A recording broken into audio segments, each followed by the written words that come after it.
let's go ahead and get started. Welcome everyone to the Society of Thoracic Surgeons General Heart Surgery Database User Group call. Today is Wednesday, February the 23rd, 2022. So thanks everyone for joining today. On the call with me today, let's see who we've got from the STS side. We have myself and Carol. We have Emily Conrad, and from our, we have our GTSD consultant, Ruth. And from our IQVIA team, we have Joe, and Melanie is back from vacation. So Melanie is joining us today. So thanks for joining Joe and Melanie. All right, for our agenda today, just as usual, just a few STS updates, and then we'll have our IQVIA update. And then we'll turn things over to you all for any questions that you may have. Of course, if you have a ticket into IQVIA, if you need an update, if you could just please provide your ticket number and case number into the Q&A. And of course, just please remember to submit your questions via the Q&A function and not the chat. I would be most grateful. So let's hop into our STS updates today. Just a friendly reminder, the training manual, as we covered on our last call, was posted for February. March training manual will be coming next week. I know Ruth has been very busy answering FAQs. We have the harvest close coming up soon, so she's trying to get as many of those FAQs answered for you as quickly as possible. And speaking of the FAQs, just a reminder, if you have any questions related to harvesting your data, any questions related to reporting, questions related to, what was it, Ruth? Vendor-related issues, any questions, technical issues such as that, please submit those questions via GTSD tech support at IQVIA.com and not the clinical question. Again, just the FAQ, the clinical question, the FAQ mailbox is strictly for clinical questions only.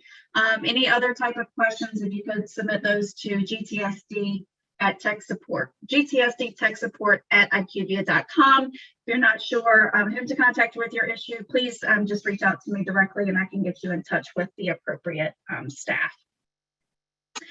We do have an update regarding the fall 2021 harvest analysis. I'm happy to announce that the risk-adjusted report for fall 2021 will be included in this weekend's IQVIA release, and those reports will be available to you on Monday, February the 28th. It's important to note that this release will not include the pulmonary resection composite. The pulmonary resection composite reports will be released a little bit later, and those are slated to be released the weekend of March the 26th. IQVIA will give a little bit more information about that in the IQVIA update. But again, the risk-adjusted report will be available on Monday, February the 28th. That will include everything except for the new pulmonary resection composite. And again, the pulmonary resection composite reports will be released a little bit later, and those are slated again to be released the weekend of March 26th. We do also have an additional public reporting update. For GTSD public reporting, the data refresh is tentatively scheduled for spring of 2022. The GTSD public reporting will be based on the fall 2021 analysis that will be released on Monday. Just to note that the public reporting will not include the pulmonary resection composite. It'll just be strictly include the lobectomy and esophagectomy reporting.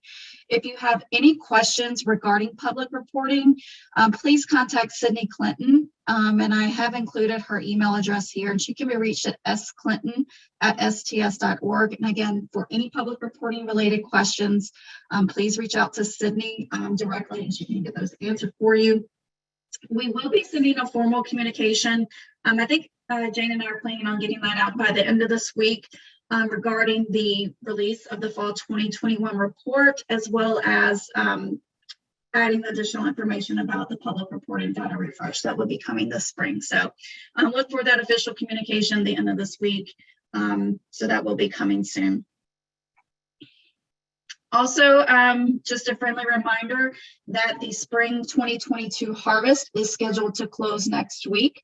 The harvest close date is scheduled for March the 4th, with the opt-out date scheduled for Tuesday, March the 8th. Just a reminder that the spring 2022 analysis will cover data up through December 31st of 2021. And of course, our fall harvest is scheduled to close beginning of September, opt-out date mid-September 9/13. And that will cover data up through 6/30/2022. Also have one additional announcement. Our research center is asking for proposals. So they did ask me to share this information with you. STS is seeking new clinical research proposals for GTSD. We do have funding available for 2 novel, well-conceived, and hypotheses-driven proposals. The CMS Medicare database has now been successfully linked to GTSD, enabling the study of long-term outcomes of thoracic surgery patients in the general thoracic surgery database. So for the upcoming GTSD A&P cycle, access and publication submissions that leverage the CMS linkage will be given extra consideration for approval. So applying investigators should refer to the Access and Publications page out on the STS website for more information. And the deadline for these submissions is due on Friday, April the 15th. So please pass that information along. And there will also be some information about this research proposal request coming out, I believe, in Database News and STS News. So again, look for more information about the research proposal request coming out soon. That's all I have for the STS updates. Next, I'm going to turn things over to IQVIA for our IQVIA updates. Great. Thanks, Leanne. Good afternoon, everyone. So just to kind of springboard off of what Leanne was mentioning, for the risk-adjusted dashboard report, your fall 2021 risk-adjusted report will be available on this coming Monday, February 28th. And as Leanne mentioned, these results will not yet include the pulmonary resection composite results, as that's still under development and being tested. The report will also not include results for the lung cancer morbidity, mortality, and lung cancer morbidity and mortality details. The options will still be visible, but those will be removed in an upcoming release. Those reports have been discontinued and will be replaced with the upcoming pulmonary resection reports, which again will be coming at a later date. Official communication will be provided to you all on the release timing once we get that confirmed for the pulmonary resection composite results. So just be on the lookout for that communication so that you know when that information will be added to your reports. All right, next slide. Updates coming for February 26th, so this weekend, for the uploader and data quality report, STS 7617.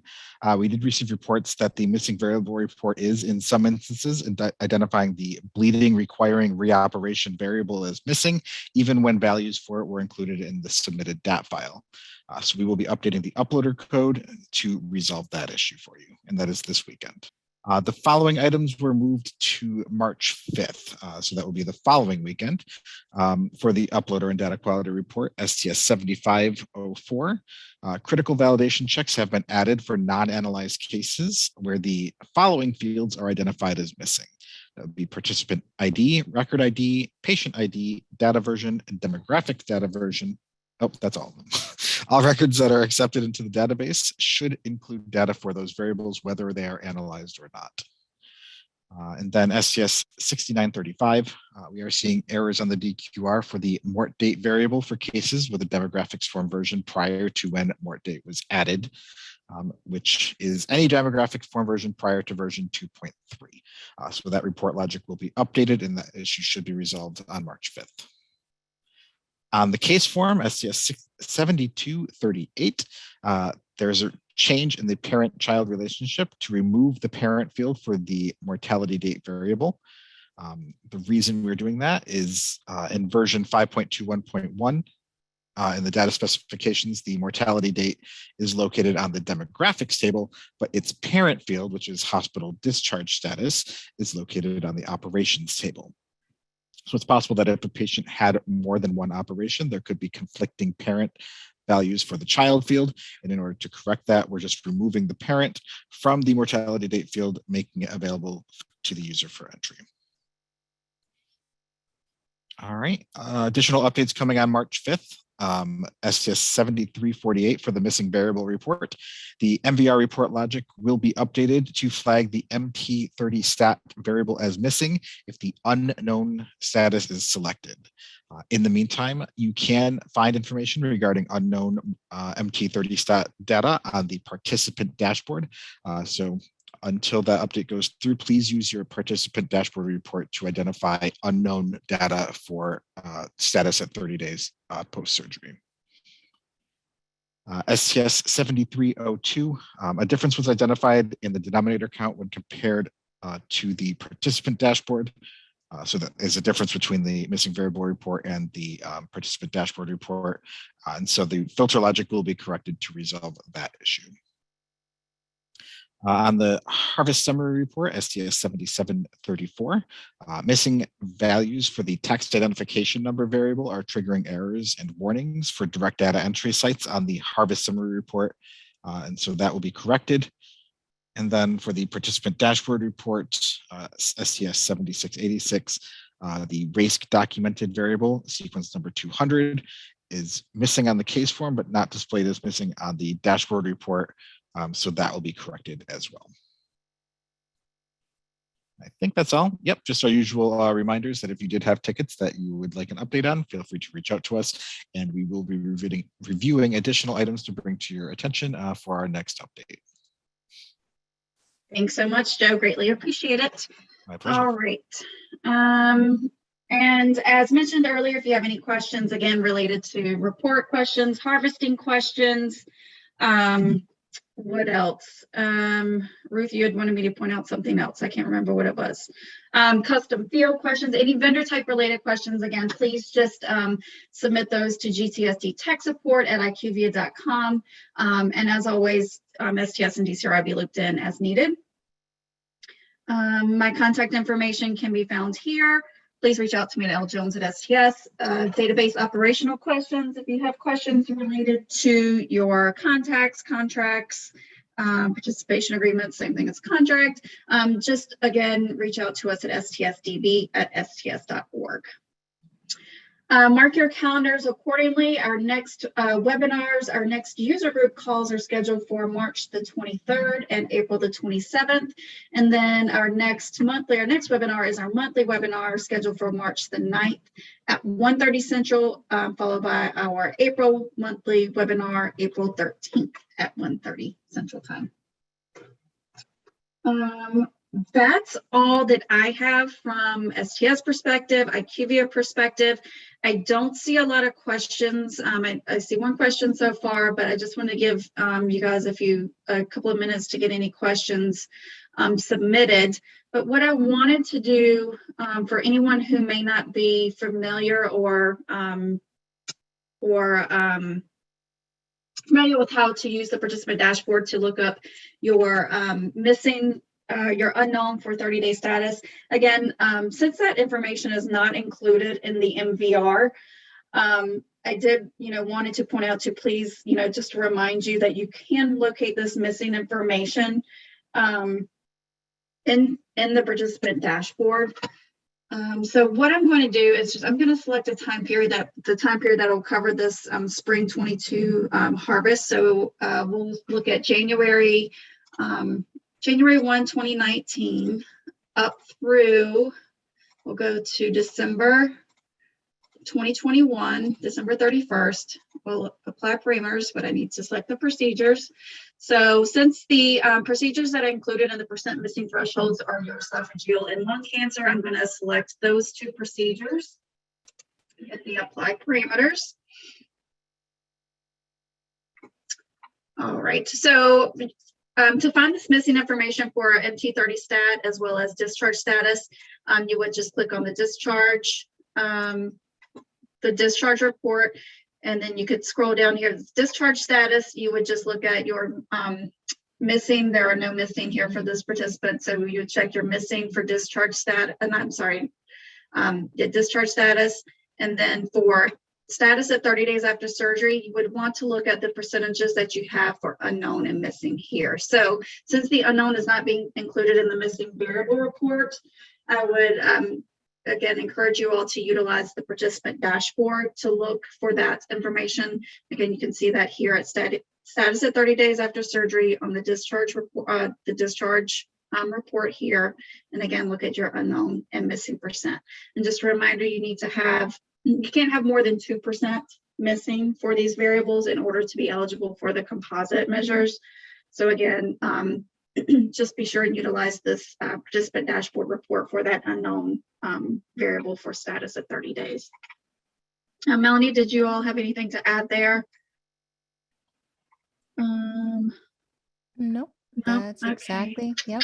Perfect. All right. We do have some questions coming in. So let's go ahead and tackle these questions. Our first question from Priya, when did the ECOG scores stop being mandatory fields for lung and esophagus cases, and what reporting periods will this impact? Ruth, do you remember when we added this to the training manual, or did you want to answer this one? I'm muted. I believe it was when 521 out. So I think it was the original release of the training manual for 521. But regardless, it will apply to all of the cases that are abstracted in the new version. For 241, if you have cases that are part of 241, you would need to enter ECOG for those cases. All right. All right, now let me go back here. Let me pull up the CMS linkage stuff. Carol, did you want to give any information about the CMS linkage? I literally, before this webinar, research that Kristen's team had reached out to me and asked me to share this information regarding the research proposal request. Carol, I don't know if you have any information to share regarding the CMS linkage to GTSD. I don't have a lot of background knowledge on that, but I didn't know if you had any additional information to share. Sure. So thanks, Leanne. STS is linking with the National Death Index. I'm not aware of the CMS linkage. Yeah, for questions, if you visit the A&P page to the on the STS website, there'll be more information there. And I'm sorry, I don't have a lot of information, a lot of background information on this.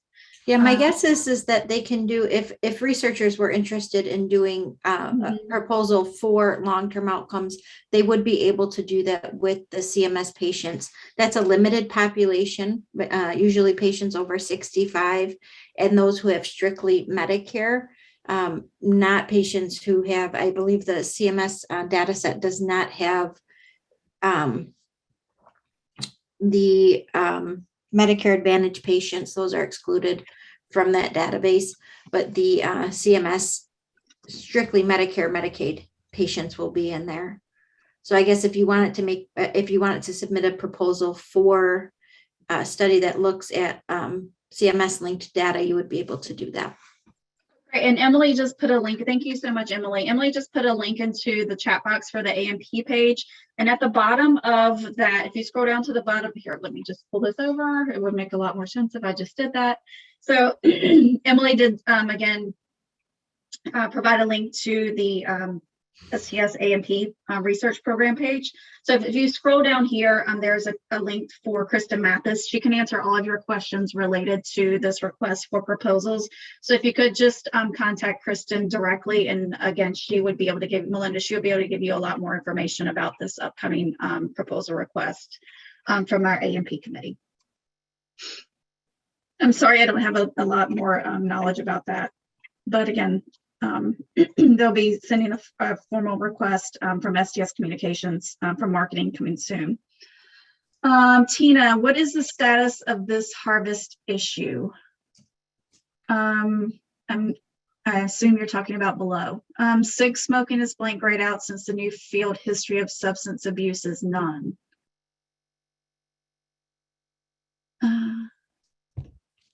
Melanie, is that something that's familiar to you off the top of your head? No. Have you submitted this? Yeah, is there a ticket? Have you, Tina? Yeah, have you submitted this to IQVIA? If so, can you please provide the ticket numbers in the Q&A so Melanie and Jean and her team could look this up? That would be helpful. Thank you. Yep. Can you show how to reach the AMP page? So again, Emily did put a link into the chat box that'll take you right to that AMP page. But let's see here. Let's see here. Okay, you don't have a ticket number. Okay, Joe's following up with you directly, Tina. Just to clarify, version 241 with missing ECOG will not cause a record to be excluded for this harvest. Yes, that is correct. So missing ECOG will not cause that record to be excluded. That exclusion criteria, we're no longer looking at ECOG is not required, a required variable to be included in the analysis. There were many updates for IQVIA for March 5th. Harvest ends March 4th. Will this in any way affect the harvest files? No. No. All of those are updates and they do not impact the harvest files. Okay. All right. Thank you, Melanie. Mm-hmm. And many of those, just going back since you have the window up, a lot of these we're adding enhancements, right? So for that first one that you're seeing, we're adding in validation on specific fields because we require that information, even though the cases are not analyzed cases. We need that information even on non-analyzed cases. So there's things that you'll see here that we're changing the parent-child relationship because of the structure of how that data the parent had to be removed from mortality date, for example. So again, these items do not impact the harvest that you're currently abstracting for. Thanks, Melanie. And I just wanted to pull this over real quick in case you can't access the link in the chat box, just pulling this over for any of those that do not have access to that link. So from the STS homepage, if you just hover over Research Center and click on Programs and Data Access, and here you'll find information on STS sponsored research programs, and here's the link for the AMP page.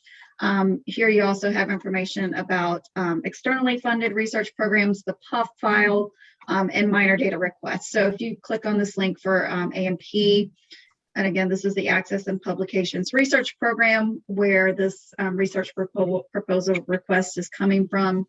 And again, scroll down, Kristen's contact information can be found there. All right.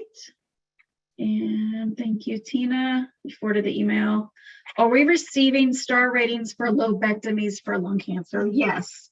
So yes, the report's coming out on that will be displayed on Monday. You'll still have your star ratings.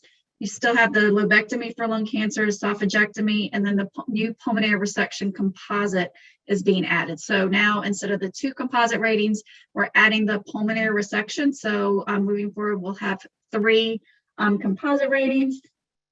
Public reporting will only cover report on the 2 composites for lobectomy and esophagectomy.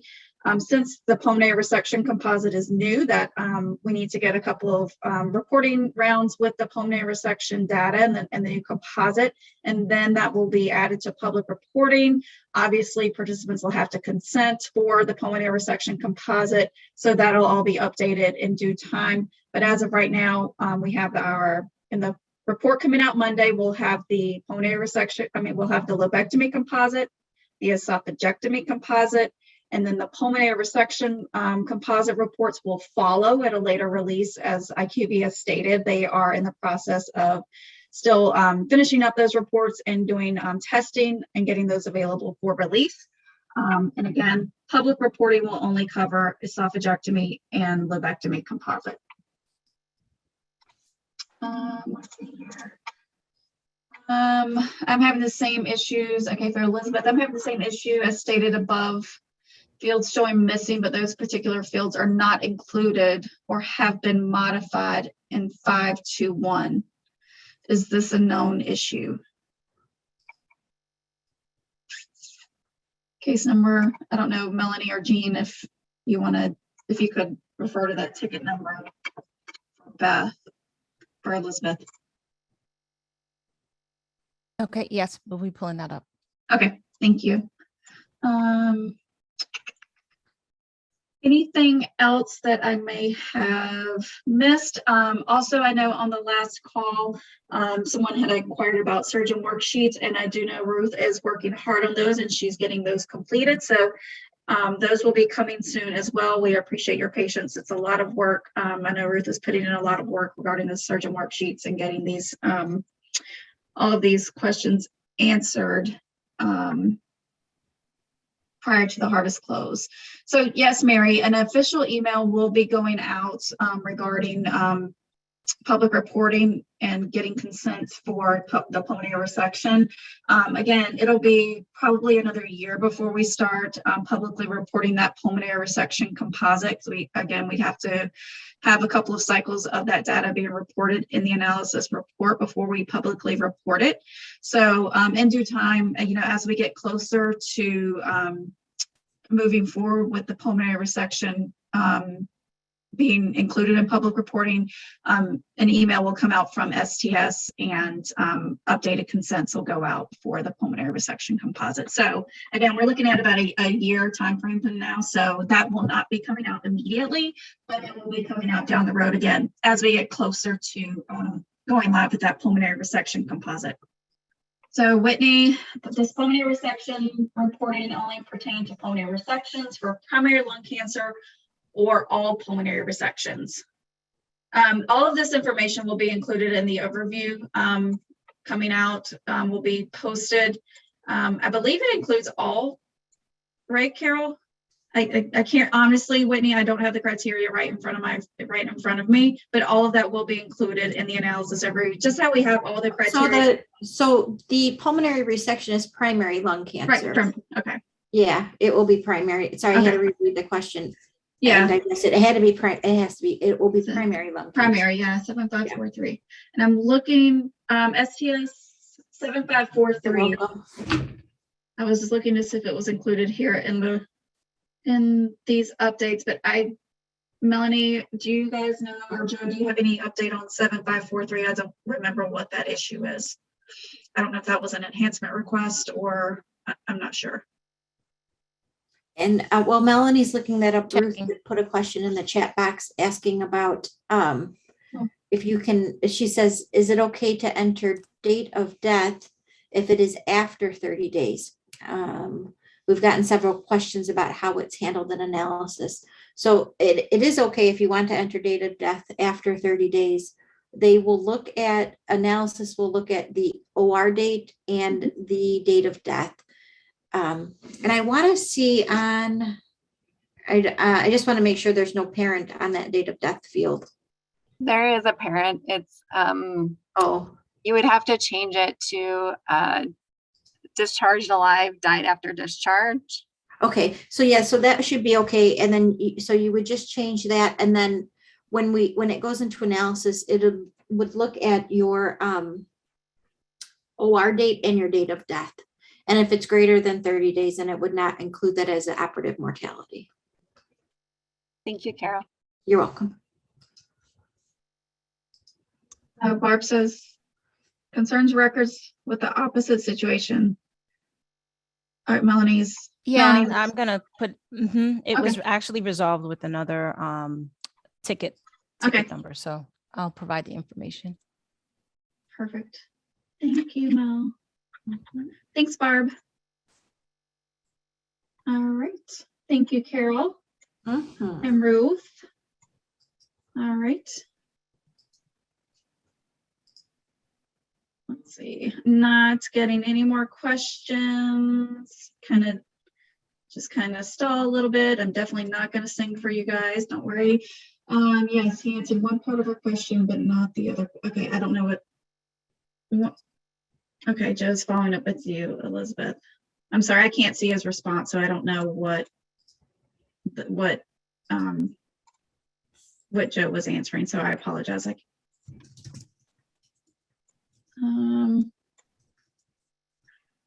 All right, is there anything else that we need to share? I know Our next webinar, a monthly webinar, and we'll be providing education, is March 9th. I don't have any additional information that I need to share from the STS perspective. Ruth, did you have anything that you wanted to share or that you needed to pass along to the group? Oh, there will be lots of education at the next meeting, because we will look at the educational gaps from the audit, and Oh, nice. I'll go over those with the group, and I'll put together some polling questions. Excellent. Thank you. And of course, if you guys have any ideas on education, things that you would like to see and hear from, to get education on, please share those ideas with us. You can email me directly, or you can just send them to myself and Ruth. But again, we would love to get your feedback on some education topics that you guys feel would be beneficial for you as well. So, all right, that's all that I have. I don't see any additional questions coming in. So, who do we email if we have questions about national report content? So you should start with IQVIA. So email IQVIA at gtsdtechsupport@iqvia.com. So if you have questions about your report, anything, your numbers in your report, anything there, start with GTSD Tech Support, and then they will loop in DCRI or our STS as needed to get your questions answered. So, but all report content questions should be directed towards them. And then if they can't answer, they'll pass along to myself or STS, DCRI as needed.